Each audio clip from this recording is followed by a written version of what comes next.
आज का ये वीडियो इसलिए अपडेट हो रहा है क्योंकि रिसेंट अपडेट मैं आपको देना चाहता हूँ बायोलॉजी टर्म 2 प्रैक्टिकल के संदर्भ में।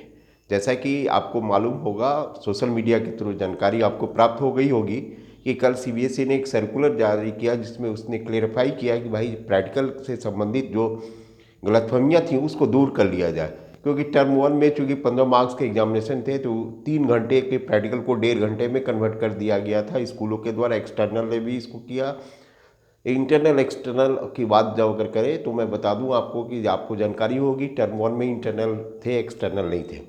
आज यहाँ टर्म 2 में एक्सटर्नल एग्जामिनर आएंगे और सीबीएसई ने इस बात को क्लेरिफाई किया कि प्रैक्टिकल आपका एग्जामिनेशन जो होगा वो 1.5 घंटे के बजाय 3 घंटे का होगा।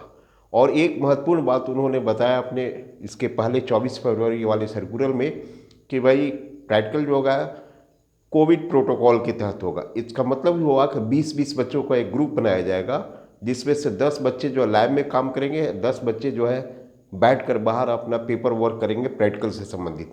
तो इससे आप क्लेरिफाई हो जाइए कि आपका 3 घंटे का एक सब्जेक्ट का प्रैक्टिकल होगा, 15 मार्क्स का होगा। सिलेबस के बारे में आपको जानकारी हो गई होगी, पूरी अच्छी तरह से आपने देख लिया होगा, तैयारी भी कर ली होगी। उम्मीद होगी कि आप अपना प्रैक्टिकल फाइल, इन्वेस्टिगेटरी प्रोजेक्ट रिपोर्ट सब कुछ तैयार कर लिया होगा।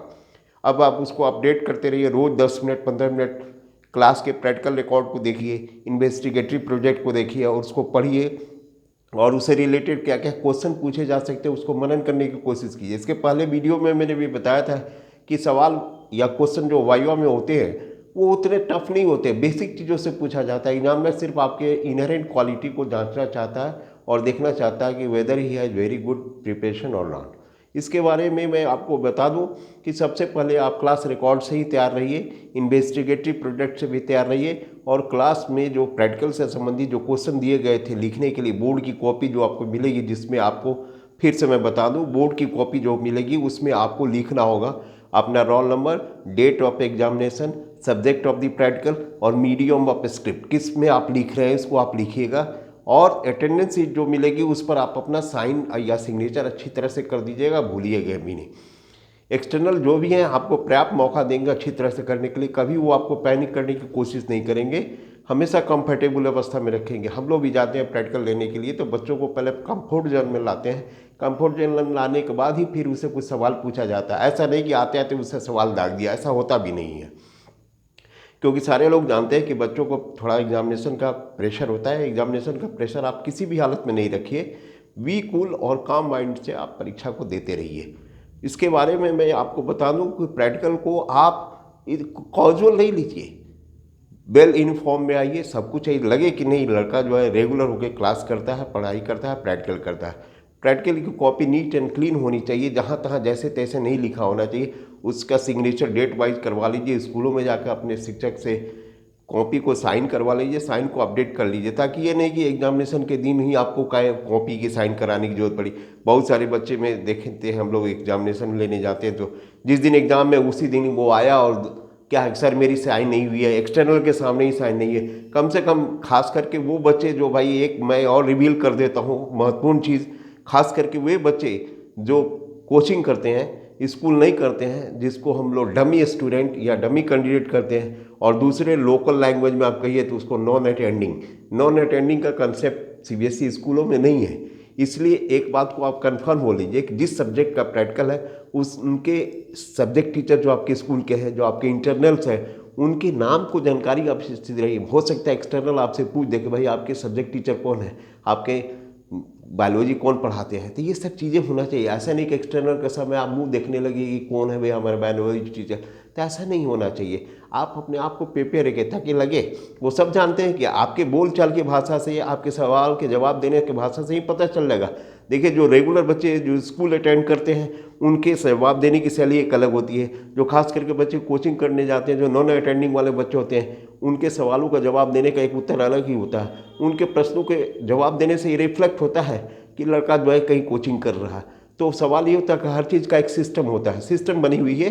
सिस्टम के तहत बोर्ड एग्जामिनेशन का जो कोरम होता है, जो उसका डेकोरम होता है, जो उसकी एक सिस्टम होती है, उसको फॉलो करने की कोशिश कीजिए, कहीं कोई प्रॉब्लम नहीं हुआ। इसके पहले भी मैंने आपको बताया कि भाई जब किसी तरह की कोई समस्या हुई तो आप मुझसे डायरेक्ट कॉन्टैक्ट मुझे डायरेक्ट कॉल कीजिए, डायरेक्ट कंसल्ट कीजिए। मैं इसीलिए तो आया हूँ आपको बताने के लिए, ताकि मेरे पास जो भी अनुभव है, जो भी चीज़ें हैं, मैं आपको शेयर कर सकूँ, बताओ। और उम्मीद है कि मेरे द्वारा बताए गए चीज़ों को आप अच्छी तरह से इसको समझेंगे और देखेंगे, क्योंकि I have a vast experience regarding the biology. Biology के संदर्भ में मेरे पास काफ़ी ज़्यादा एक्सपीरियंस है, लगभग 30 वर्ष हो गए मुझे इस फील्ड में काम करते हुए और +2 के बच्चों को गाइड करते हुए। इसलिए जो भी मैं बोलता हूँ उस चीज़ को आप एकदम बिल्कुल रामबाण मान लें और अपने मनन में उतार लें, क्योंकि जो चीज़ है मेरे एक्सपीरियंस के आधार पर मैं बोलता हूँ। ऐसे नहीं, मैं कोई यूट्यूबर नहीं हूँ, मैं एक एजुकेटर हूँ, मैं एक एग्जामिनर हूँ, सीबीएसई की कॉपी भी चेक करता हूँ,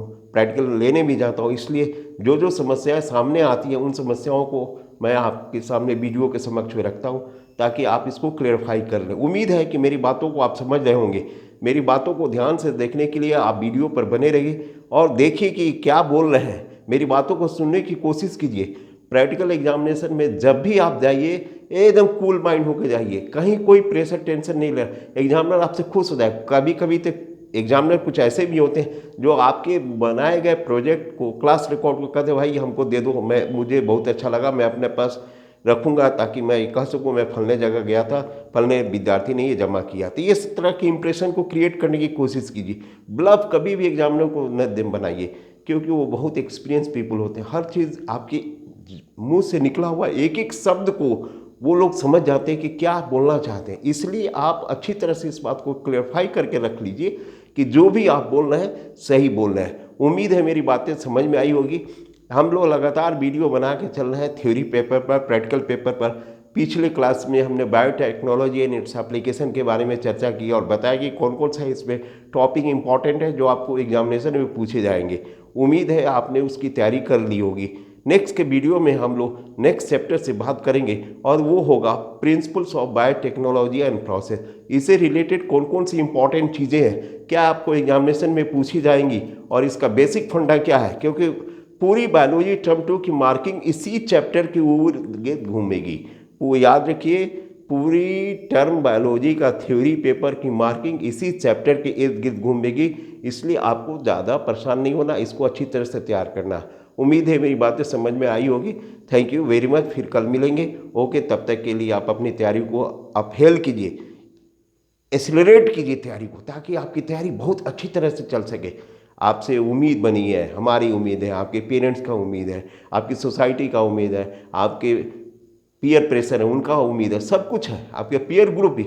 देखो भाई, जब अच्छा रिजल्ट कर लोगे तो सब कोई तुम्हें पसंद करेगा, अच्छा रिजल्ट नहीं करोगे कोई पसंद नहीं करेगा। लाइफ की ये बातें स्वीकार कर लो। ज़िंदगी में खड़ा तुम्हें होना है, तुमको स्ट्रांग बनना, अपने पैरों पर खड़ा होने की कोशिश करो। जब तक तुम्हारे पैर अंगद की तरह नहीं चिपटेंगे, जीवन में कभी सफलता नहीं मिलेगी। Thank you very much. फिर मिलेंगे।